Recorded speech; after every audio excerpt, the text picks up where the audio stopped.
Confusion खत्म, marks पक्के। Solve examples and exercise को इजी बनाते हैं।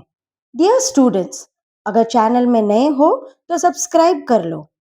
आज हम NCERT rational numbers examples 1, 2 and 3 solve करेंगे, that too with step by step, and then exercise 1.1 की ओर जाएंगे। सीखेंगे स्टेप बाय स्टेप, इसलिए फोकस जरूर करना। चलिए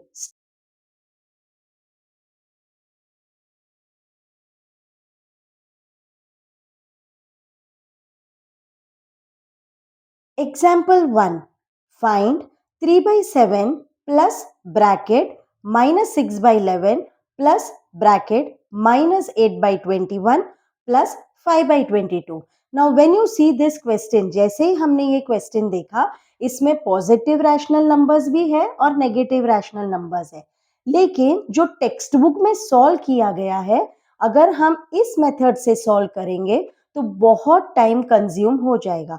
तो चलो हम आसान मेथड से सॉल्व करेंगे। पता है कौन सा मेथड?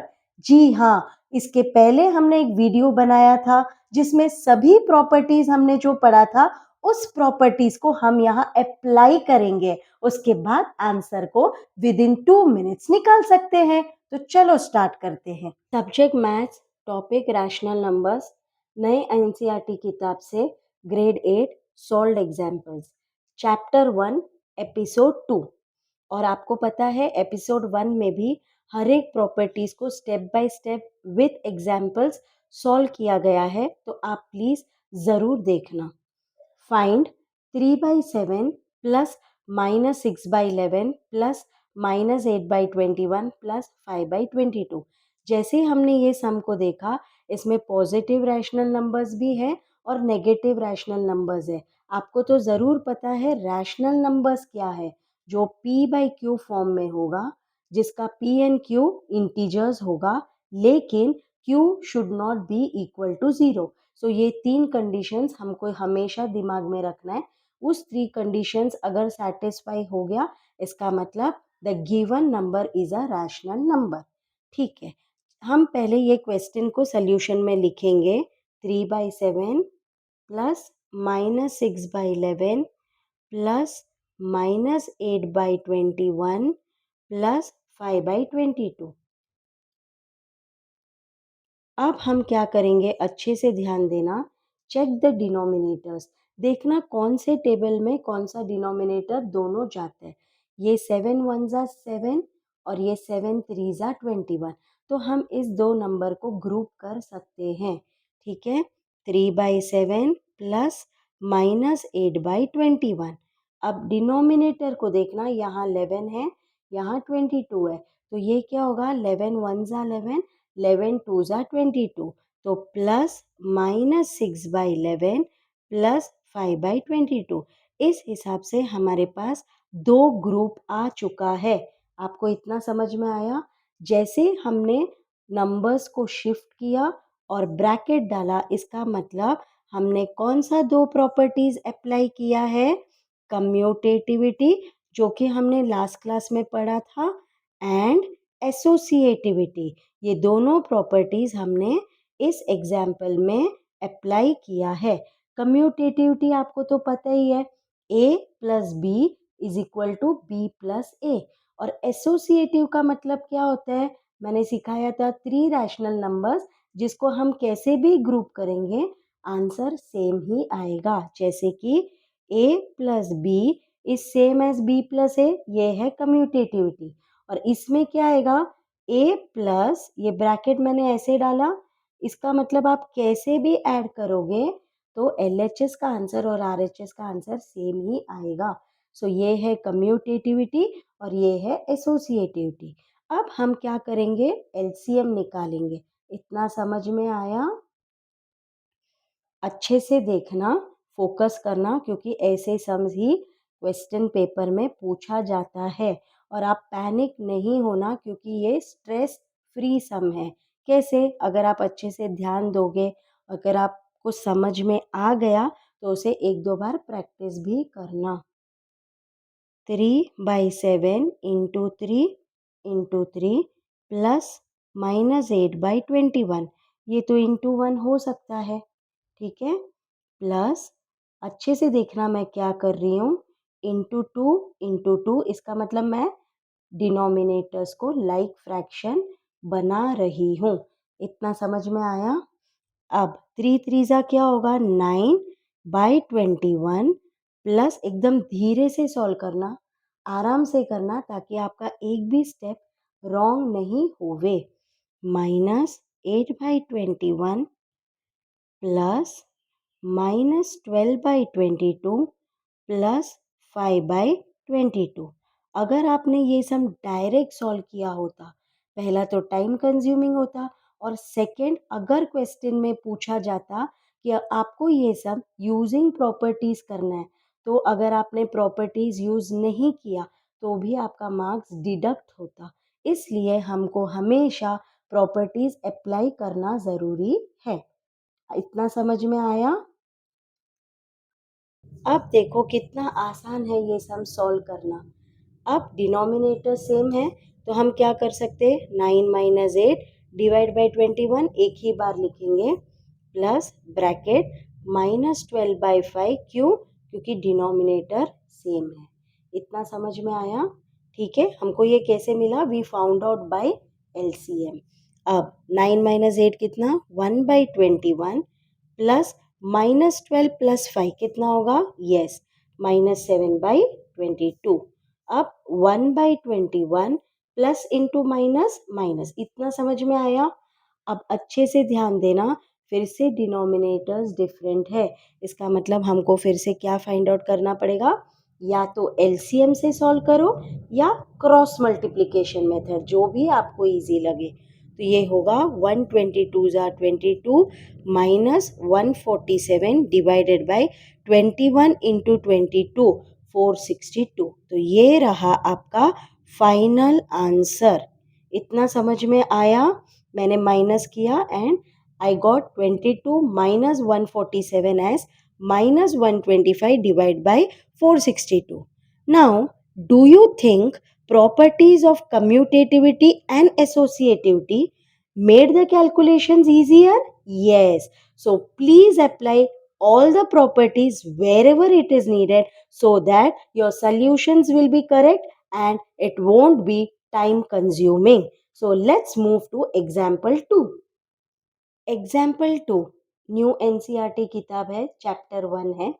एग्जाम्पल 2 जो उन्होंने ऑलरेडी सॉल्व किया है, लेकिन बहुत सारा मेथड्स है, हम उसी मेथड से सॉल्व करेंगे जो हमें आसान हो एंड हम प्रॉपर्टीज अप्लाई करेंगे। फाइंड -4/5 इंटू, आप ये क्वेश्चन जैसे ही देखोगे सब कुछ मल्टीप्लाई है। पहले क्वेश्चन में क्या था, प्लस और माइनस, इसमें आप देखो सब मल्टीप्लिकेशन है। समझ में आ रहा है आपको, ठीक है। -4/5 इंटू 3/7 इंटू 15/16 इंटू -14/9, जिसमें पॉजिटिव रैशनल नंबर्स भी दिया है, नेगेटिव रैशनल नंबर्स भी दिया है, लेकिन आपको इधर क्या फाइंड आउट करना है, फाइंड द प्रोडक्ट। क्यों प्रोडक्ट? क्योंकि सब मल्टीप्लिकेशन में दिया गया है। तो चलो सॉल्व करते हैं एग्जाम्पल 2। चलो हम इस एग्जाम्पल 2 को सॉल्व करते हैं थोड़े डिफरेंट मेथड से, लेकिन वो मेथड जिससे हमें आंसर आसानी से आवे और जल्दी आवे। ऐसे नहीं हम टाइम कंज्यूम करके एक एक एक एक सॉल्व कर रहे, वैसे वो मेथड रॉन्ग हो जाता है, ठीक है।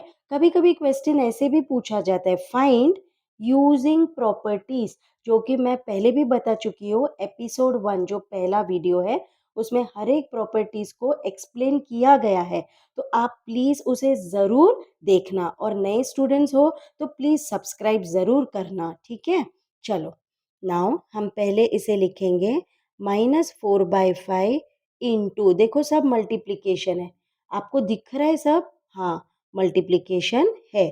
तो अब देखो, अब कोई कोई बच्चे क्या करेंगे, ऊपर नीचे कट करने के लिए कोशिश करेंगे, नहीं तो वो क्या करेंगे, सभी को मल्टीप्लाई करेंगे, जैसे कि product of numerators divided by product of denominators. लेकिन हम कब तक मल्टीप्लाई करेंगे, उससे तो टाइम हमारा चला जाएगा, हमको पूरा क्वेश्चन पेपर भी सॉल्व करना है।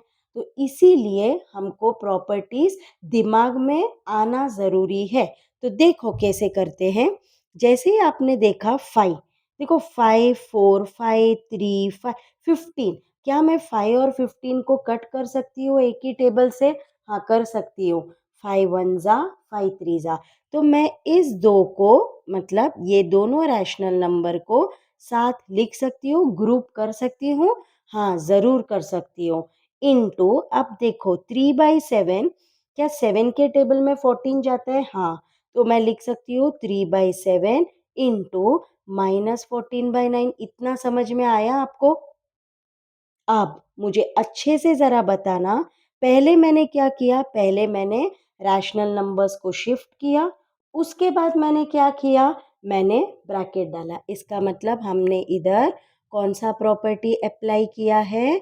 यूजिंग कम्यूट, और ये लिखना ज़रूरी है। ये प्रॉपर्टीज़ हम जो भी अप्लाई करते हैं, उसे एग्ज़ाम में भी लिखना ज़रूरी है, क्योंकि इसके लिए मार्क्स दिया जाता है। इतना समझ में आया? तो देखो मैं क्या कर रही हूँ, -4/5 इंटू 15/16, अच्छे से देखो मैं क्या कर रही हूँ, इंटू 3/7 इंटू -14/9।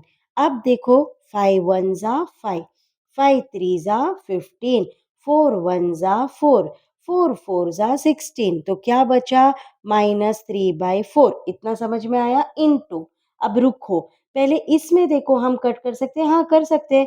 3 1 जा 3, 3 3 जा 9, 7 1 जा 7, 7 2 जा 14, तो क्या बचा? डिनोमिनेटर में 3 बच गया और न्यूमरेटर में क्या बचा? -2। इतना समझ में आया? देखो मैं क्या कर रही हूँ, -3/4 इंटू -2/3। क्या ये दोनों कट होगा? होगा, 3 टेबल से जाते हैं। और ये 2 1 जा 2 2 जा, तो आपका फाइनल आंसर क्या आएगा? मुझे ज़रा बताओ। Yes, minus into minus plus, तो आपका फाइनल आंसर है 1/2। याद रखना, मल्टीप्लिकेशन में माइनस, देखो माइनस इंटू माइनस मल्टीप्लिकेशन में प्लस होता है, लेकिन अगर यहाँ प्लस होता तो माइनस माइनस रहता, तो हम उसे ऐड करते और नेगेटिव का साइन डालते। तो यहाँ आपका फाइनल आंसर है 1/2। देखो कितने आसानी से इस सम को हमने सॉल्व किया, टाइम कंज्यूम हुआ भी नहीं। क्यों नहीं हुआ? क्योंकि हमने प्रॉपर्टीज अप्लाई किया। जैसे ही हमने प्रॉपर्टीज अप्लाई किया, हमारा जो मेथड, हमारा जो आंसर, सब कुछ करेक्ट आ गया। तो चलो जाते हैं एग्जाम्पल 3 की ओर। एग्जाम्पल 3 नए एनसीईआरटी के किताब से, चैप्टर 1, ग्रेड 8, क्लास 8 का है, और ये सम इतना इम्पोर्टेंट है, आपको यूनिट टेस्ट में और सेमेस्टर में पूछा जाएगा ही जाएगा। सो प्लीज़ इसका एक्सप्लेनेशन अच्छे से ध्यान देना। The question says 2/5 into -3/7 -1/14 -3/7 into 3/5।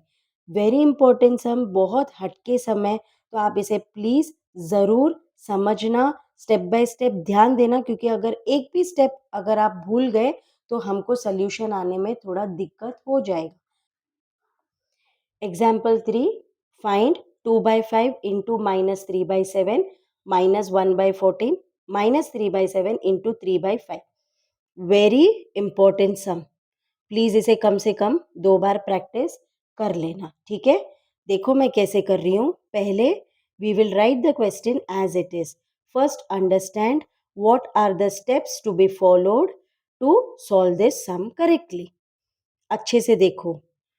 आपको लग रहा है ये एक ग्रुप है? हाँ, है। समझ में आ रहा है? फिर एक और ग्रुप आपको ये दिख रहा है? यस। देखो मैंने ऐसे ग्रुप क्यों बनाया? जैसे ही मैंने देखा इसके साथ मल्टीप्लिकेशन साइन है और इसके साथ भी मल्टीप्लिकेशन है, जबकि इस नंबर के साथ कुछ भी नहीं है, तो ये अकेला पड़ गया। आपको समझ में आ रहा है? तो ये एक ग्रुप हुआ, ये एक ग्रुप हुआ। तो अब मैं क्या करूँगी, इस ग्रुप को मैं साथ में लिखूँगी और इसे एकदम कॉर्नर में लिख दूँगी। इतना समझ में आया? 2/5 इंटू -3/7। अगर मैंने इसको लिख दिया साथ में, देखो अच्छे से मैं क्या कर रही हूँ, ग्रुप को साथ में लिखा, अब ये जो अकेला बच गया उसे मैंने साइड पे लिख दिया। इतना समझ में आया? अब आप देख सकते हो इधर मेरे पास -3/7 है, जबकि इधर भी -3/7 है। आ रहा है समझ में? मतलब this is one group and this is another group. Now in between देखो कुछ साइन नहीं है, इसका मतलब हमको प्लस डालना ज़रूरी है। इतना समझ में आया? प्लस डालने से कभी साइन चेंज नहीं होते, वो एज इट इज रहेगा। अब मैंने ये दोनों को सर्कल क्यों किया? आपको पता है हमने पहले वाले वीडियो एंड पहले वाले क्लासेस में भी पढ़ा है डिस्ट्रीब्यूटिव प्रॉपर्टी। तो डिस्ट्रीब्यूटिव प्रॉपर्टी क्या बोलते हैं आप जरा मुझे बताओ? ए इंटू ब्रैकेट बी प्लस सी, क्या बोलते हैं वो? ए into B plus A into सी। इतना समझ में आ रहा है? तो हमारा ए क्या है क्वेश्चन में देखो, दोनों सेम है, मतलब -3/7 हमको अभी कॉमन निकालना है इतना, क्योंकि ये स्टेप बहुत ज़रूरी है, वेरी इंपॉर्टेंट स्टेप। अगर ये स्टेप रॉन्ग तो हमारा पूरा आंसर रॉन्ग हो जाएगा। इतना समझ में आ रहा है? तो मैं क्या करूँगी आप मुझे बताओ? -3/7 मैंने कॉमन ले लिया, इसको अकेला ही रहने देना क्योंकि इसके साथ कोई जोड़ीदार है ही नहीं, ठीक है? तो इसमें से मैंने -3/7 कॉमन लिया, बचा क्या? ठीक है, इधर कुछ भी साइन नहीं मीन्स इनटू 2/5 बच गया, प्लस दिख रहा है बीच में क्या साइन है? लिख देना इधर। इस ग्रुप में क्या बच गया? 3/5। इतना समझ में आ रहा है? Very very important step. अब ये जो है -1/14 उसे एज इट इज कॉपी कर लेना, तो ये हो जाएगा -1/14।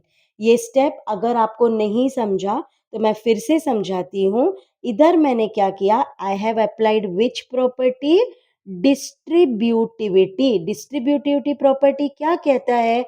ए into B plus A into C is what? A into B plus C, मतलब दोनों में पहले देखो कॉमन क्या है। अच्छा, एक और चीज याद रखना, अगर यहाँ 3/7 है तो यहाँ भी 3/7 ही होना है। अगर क्वेश्चन में -3/7 है तो इसमें भी माइनस होना जरूरी है। एक में प्लस एक में माइनस, हम कॉमन नहीं निकाल सकते। आपको समझ में आ रहा है मैं क्या बोल रही हूँ? अगर ये नेगेटिव रैशनल नंबर है तो ये भी नेगेटिव, मतलब दोनों, जैसे हम अपने आप को आईने में देखते हैं तो कुछ और तो नहीं दिखते हैं, हम खुद ही देखते हैं, ठीक है? सिमिलरली दोनों सेम होना जरूरी है, यहाँ तक साइन भी सेम होना ज़रूरी है, तब जाके हम उसे कॉमन ले सकते हैं। जैसे ही हमने कॉमन लिया, देखो इस ग्रुप में क्या बच गया? 2/5, बीच में क्या है? प्लस, इस ग्रुप में क्या बचा? 3/5। इतना समझ में आया आपको? Very good. आप इसके बाद पता है हम लोअर क्लासेस में फिर से एक प्रॉपर्टी पढ़े थे, बोडमास। बोडमास का मतलब क्या? Brackets of. तो पहले चलो ब्रैकेट सॉल्व करेंगे हम, ठीक है? तो इसको मैं एज इट इज, अब आसान है, लेकिन ये स्टेप अगर गलत, पूरा सम हमारा इनकरेक्ट हो सकता है। देखो 2 + 3 में ऐड कर सकती हूँ क्योंकि डिनोमिनेटर सेम है। तो इसका आंसर क्या आएगा आप मुझे बताओ? यस, 5/5 -1/14। इतना समझ में आया? आपको समझ में आ रहा है मैं क्या किया? डिनोमिनेटर सेम है, इसका मतलब मैं न्यूमरेटर को ऐड कर सकती हूँ। 2 + 3 कितना हुआ? 5। 5/5। फिर से मैं बोर्ड मास अप्लाई कर सकती हूँ। बोलोगे टीचर कैसे? तो देखो अच्छे से, ब्रैकेट्स ऑफ, पहला तो ब्रैकेट हो गया, डिवीजन, इसमें कुछ डिवीजन है? नहीं है। एम मल्टीप्लिकेशन, हाँ है, इसका मतलब मुझे ये दोनों को पहले सॉल्व करना है। आपको समझ में आ रहा है? मतलब ये दोनों को पहले सॉल्व करूंगी। -3/7 इंटू 5/5, ये क्या हो जाएगा? 1, ठीक है? -1/14। अब देखो मैं क्या कर रही हूँ अच्छे से, -3/7 -1/14। इतना समझ में आया आपको? डिनोमिनेटर सेम नहीं है तो इसे हमें लाइक फ्रैक्शन करना है, इसका मतलब हमें एलसीएम निकालना है।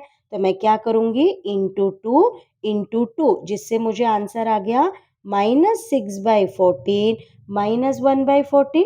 डिनोमिनेटर सेम है तो मैं न्यूमरेटर को सॉल्व कर सकती हूँ, जिससे मेरा फाइनल आंसर आप देख सकते हो, दैट इज -1/2। ये हमारा फाइनल आंसर है। अच्छे से ध्यान देना, मैं फिर से एक लास्ट टाइम एक्सप्लेनेशन करने जा रही हूँ। एग्जाम्पल 3 ये टेक्स्ट बुक में है, सॉल्व किया गया है टेक्स्ट बुक में, लेकिन इतना स्टेप बाय स्टेप उन्होंने सॉल्व नहीं किया है, जो कि इस वीडियो में मैंने सॉल्व किया है। प्लीज प्रैक्टिस करना। इसमें ये एक ग्रुप बनाया मैंने, ये एक और ग्रुप बनाया, इसके साथ कुछ इनटू है ही नहीं, तो मैंने उसे कॉर्नर में लिख दिया।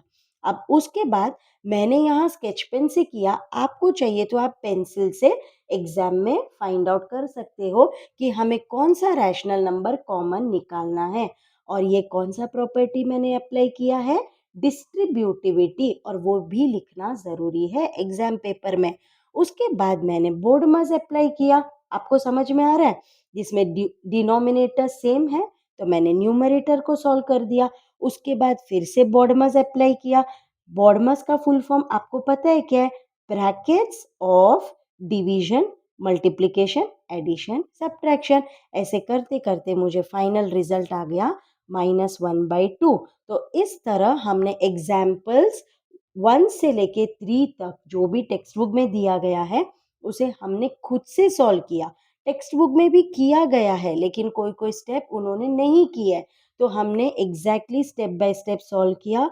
तो प्लीज़ आप इस चैनल को सब्सक्राइब करो, अच्छे से फॉलो करना, और एक एक जो सल्यूशन मैंने सिखाया है उसे प्रैक्टिस ज़रूर करना। और इस वीडियो के एंड में मैं एक असाइनमेंट दूंगी, आप प्लीज़ उसे सॉल्व करके कमेंट सेक्शन में मुझे आंसर ज़रूर लिख कर भेजना। तो चलो जाते हैं एक्सरसाइज की ओर। Exercise 1.1 Question 1. Name the property under multiplication used in each of the following. आप एग्जाम में सिर्फ प्रॉपर्टी लिखना, लेकिन आपको मैं सॉल्व करके दिखाऊंगी कि वो प्रॉपर्टी कैसे अप्लाई किया गया है। तो चलो स्टार्ट करते हैं question 1। Exercise 1.1. Name the property under multiplication used in each of the following. मतलब हमको प्रॉपर्टी का नाम लिखना है। अंडर मल्टीप्लिकेशन इसके लिए दिया है, जैसे आपने देखा सब क्वेश्चंस में मल्टीप्लिकेशन साइन यूज किया गया है। जैसे हमने पहला क्वेश्चन देखा, आप देख सकते हो इंटू वन। इंटू वन कहाँ यूज हो रहा है आप मुझे बताओ। ए इंटू वन इक्वल्स ए। आपको समझ में आ रहा है, इसका मतलब 1 इंटू ए भी ए है। इसका मतलब 1 इज द क्या है, मल्टीप्लिकेटिव आइडेंटिटी। हमको ये प्रॉपर्टी लिखना है, multiplicative identity for rational numbers. तो प्रॉपर्टी का नाम क्या है, मल्टीप्लिकेटिव आइडेंटिटी। नेक्स्ट क्वेश्चन जाते हैं। Can you see this, -13/17 into -2/7। जो यहाँ दो रैशनल नंबर्स दिया है वही इक्वल टू के बाद भी सेम ही है, लेकिन ऑर्डर चेंज हो गया। जैसे हमने देखा, हमने रिकलेक्ट किया कौन सा property, A into B is same as B into A. तो ये कौन सा प्रॉपर्टी हो गया, commutativity. It means commutative property for rational numbers. चलो जाते हैं थर्ड क्वेश्चन। -19/29। देखो इसका रेसिप्रोकल अगर मैं आपको पूछूंगी, -19/29 का रेसिप्रोकल क्या है, तो माइनस को ऐसे ही रखना, टच नहीं करना, सिर्फ नंबर को उल्टा करना। तो ये हो जाएगा 29/19। और रेसिप्रोकल का दूसरा नाम क्या है, मल्टीप्लिकेटिव इनवर्स। आया समझ में। सो यहाँ देखो उन्होंने क्या किया है, -19/29 इंटू, ये दिख रहा है मल्टीप्लिकेटिव इनवर्स। जैसे हमने सबको कट किया हमें आंसर 1 आया। तो which property are we going to apply here, this property is called as multiplicative inverse. उसका दूसरा नाम क्या है, रेसिप्रोकल। चलो जाते हैं क्वेश्चन 2 की ओर। Question 2, exercise 1.1. Tell what property allows you to compute 1/3 into bracket 6 into 4/3 bracket close as bracket open 1/3 into 6 bracket close into 4/3। तो चलो हम फाइंड आउट करते हैं कौन सा प्रॉपर्टी यहाँ अप्लाई किया गया है with one example. 1/3 into 6 into 4/3 as means same as 1/3 into 6 into 4/3। पहला तो 3 रैशनल नंबर्स दिया गया है, इसका मतलब ये कौन सा प्रॉपर्टी यहाँ अप्लाई किया गया है, a into bracket b into C is same as a into b into C. याद आया आपको कौन सा प्रॉपर्टी है? करेक्ट। इस प्रॉपर्टी को हम क्या नाम देंगे? एसोसिएटिविटी। आपको चाहिए आप लिख सकते हो associative property for rational numbers. चलो जाते हैं लास्ट क्वेश्चन की ओर, that is question 3 of exercise 1.1। The product of two rational numbers is always what? तो आप मुझे जरा बताओ इसका आंसर क्या आएगा? इसे हम सॉल्व करने या इसका आंसर फाइंड आउट करने के लिए आप एग्जाम में डायरेक्ट लिख सकते हो, लेकिन जैसे मैंने आपको कहा मैं आपको एक्सप्लेन थरली कराऊंगी। The product of two rational numbers, कोई भी दो रैशनल नंबर लेना और उसका प्रोडक्ट निकालना, जैसे कि 4/7। ठीक है, अब ये कट तो नहीं होता है, तो product of numerators divided by product of denominators. 2 4 जा 8, 3 7 जा 21। द प्रोडक्ट मतलब दो रैशनल नंबर्स को मैंने जो मल्टीप्लाई किया, जो आंसर मिला उसे प्रोडक्ट बोलते हैं।